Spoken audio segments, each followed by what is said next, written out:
अमेरिकी दूतावासों पर हमला दुनिया में हरकम, ईरान अब परमाणु बम बनाएगा, ट्रंप ने इजराइल और मोदी को फंसा दिया।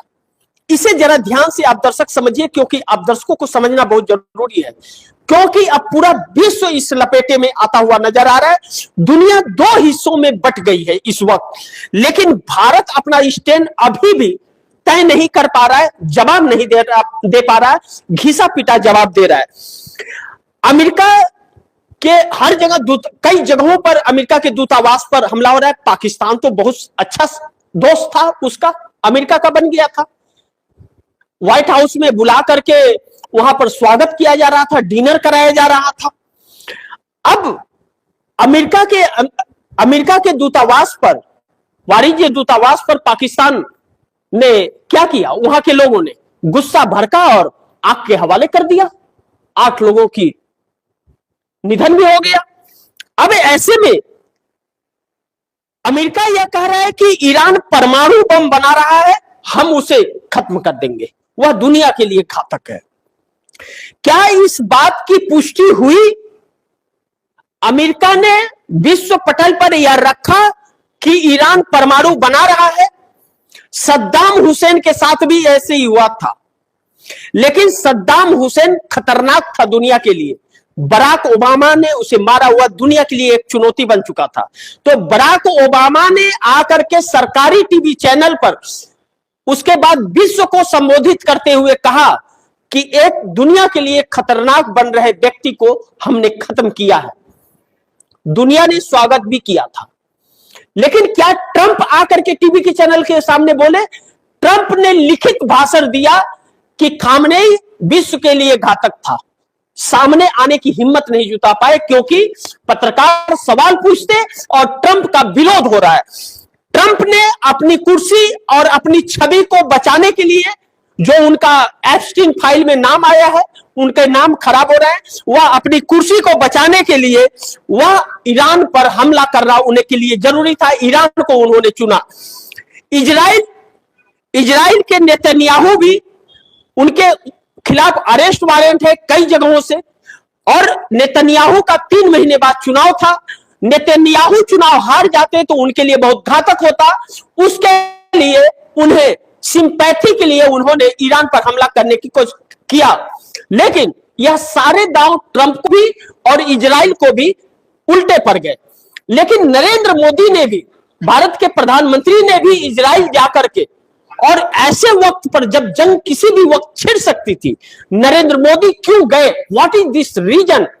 इस सवाल का जवाब नरेंद्र मोदी नहीं दे रहे, मुंह में दही जमा करके बैठ गए हैं, दिखाई नहीं दे रहे। अब वो सवाल उठ रहा है कि मोदी क्यों गए वहां पर? दुनिया सवाल पूछ रही है, देश सवाल पूछ रहा है, और वहां पर जाकर के नेतन्याहू और ट्रंप ने मोदी का इस्तेमाल किया। मोदी ने वहां कहा, गले मिला और कहा कि हम इजराइल के साथ हैं, हर परिस्थितियों में हम साथ खड़े हैं। ट्रंप ने और नेतन्याहू ने नरेंद्र मोदी के इन शब्दों का इस्तेमाल किया।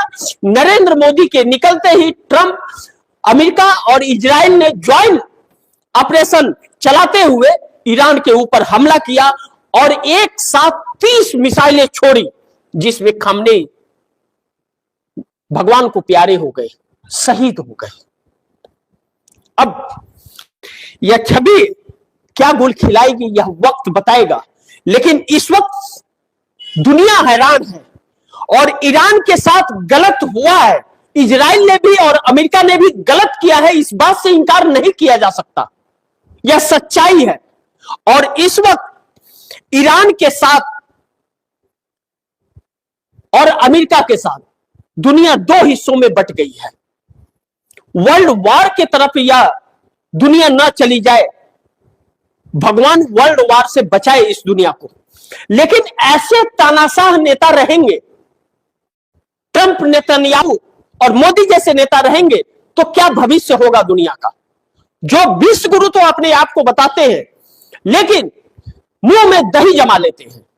जहां बोलना चाहिए, जहां फैसले लेने चाहिए, वहां बिल में ढुक जाते हैं, और जहां कुछ नहीं बोलना चाहिए, वहां सीना 56 इंच का बना लेते हैं। क्या कहें ऐसे लोगों को जो स्टैंड नहीं ले पा रहा है? आप दर्शकों को मैं बताना चाहूंगा कि भारत का स्टैंड क्या है। भारत ने कल अपना क्या स्टेटमेंट दिया था। आप दर्शक सुनिए, चौंक जाएंगे कि ऐसा प्रधानमंत्री, 144 करोड़ आबादी वाले देश का प्रधानमंत्री ऐसा हो सकता है। भारत के विदेश मंत्रालय से यह स्टेटमेंट आया कि हम सभी पक्षों से संयम बरतने, तनाव बढ़ाने से बचने और आम लोगों को की सुरक्षा को प्राथमिकता देने का आग्रह करते हैं। तनाव कम करने और अंदरूनी मुद्दों को सुलझाने के लिए बातचीत और डिप्लोमेसी को आगे बढ़ाया जाना चाहिए। सभी देशों की संप्रभुता और क्षेत्रीय अखंडता का सम्मान होना चाहिए। संप्रभुता का अचार डालेंगे, संप्रभुता का अचार डालेंगे क्या, जब इस दुनिया में इंसान रहेगा नहीं तो। वर्षों का साथी है हमारा ईरान, रसिया, सुख दुख में साथ खड़ा रहा है, रीजनेबल रेट पर तेल दिया है। हम तेल को विदेशों में आयात भेजते हैं, सप्लाई करते हैं, वहां से लेकर अपने रिश्ते खराब कर लिए। क्या नरेंद्र मोदी ने यह रिश्ते बनाए थे इस देश के? भारतीय जनता पार्टी ने बुलाई थी। और विदेश नीति बदलने वाला मोदी कौन होते हैं और बीजेपी और आरएसएस कौन होती है? वह देश का विदेश नीति यह अपने मन से चलाएंगे। आज कल से जो हालात देश के अंदर होंगे, ईरान ने सारे रास्ते ब्लॉक कर दिए हैं। अब कोई भी सामान इधर आ नहीं पाएगा। आप कहां से लाएंगे? 1 घंटे का में जो सामान आना चाहिए वह सामान आपको अब 12 घंटे में आएगा। कितना कॉस्टली पड़ेगा? क्रूड ऑयल का रेट कल से क्या होगा? कौन देगा वह पैसे? आपने लोगों के रोजगार नहीं दिए, लगे हुए रोजगार को इस सरकार ने छीन लिया, लोगों को खाने के मोहताज बना दिया 5 किलो फ्री अनाज पर। और फिर भी सत्ता की भूखी सरकार विदेश नीति पर भी कोई फैसला नहीं ले सकती है। इस देश का क्या गुनाह था कि ऐसी सरकार चुनी? और इस सरकार का क्या फर्ज था कि इस देश की जनता के साथ करने का? इस देश की जनता को गुमराह किया गया। 15 लाख रुपए खाते में आएंगे, 2 करोड़ लोगों को रोजगार मिलेगा, अच्छे दिन आएंगे, C2+50 MSP किसानों को देंगे, किसानों की आय दुगुनी होगी, शिक्षा और स्वास्थ्य होगा, बेटी बचाओ बेटी पढ़ाओ। लेकिन क्या बेटियां सुरक्षित हैं? क्या किसानों की आय दुगुनी हुई? क्या C2+50 MSP मिला? क्या 2 करोड़ लोगों को रोजगार मिला? क्या 15 लाख खाते में आए? आपने नीतियां बदल दी।